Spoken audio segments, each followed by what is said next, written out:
Petty Enterprises and Richard Petty, you guys were the first guys to land a national sponsor. Well, we'd already heard a whole lot about Andy Granatelli running STP, seen him advertising his product on TV, and he was STP. So we was going to Riverside for the first race in '70.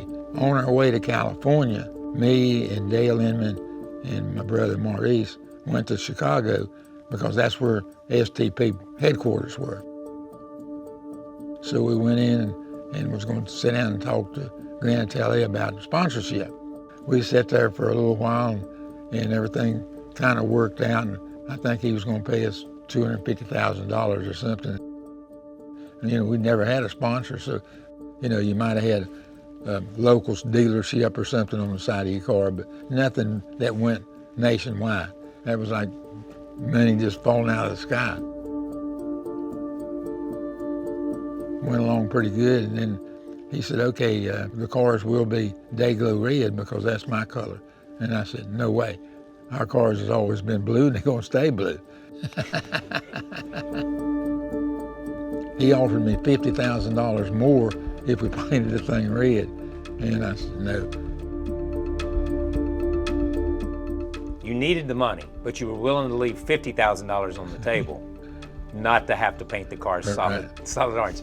We'd always been the brand. I mean, you know, Petty Enterprises is a blue car. So we had a following and had a sort of a base for Petty Enterprises. So we looked at it and said, okay, if we paint this thing red, we're not Petty Enterprises anymore. You know, we're a different company. And I said, no, we're not going to do that. We stayed overnight and talked to Granatelli and his PR people. So we sat down and said, okay, we'll do half and half. Half Day-Glo, half red.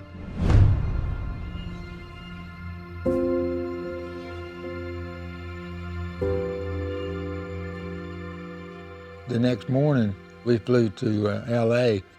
The car was already at Riverside.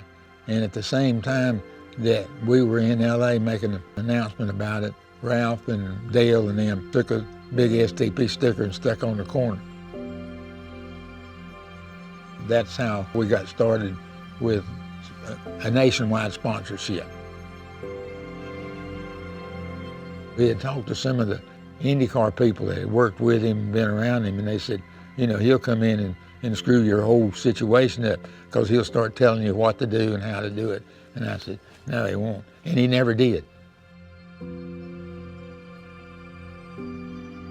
He came down here one time, landed a helicopter in the front yard out here, and just looked around, and that was it. Of all the things that he put his money in as far as advertisement, the cup stuff was head and shoulders above the stuff that he'd done before. Being we was doing our job and we was winning races, he was tickled to death with the thing.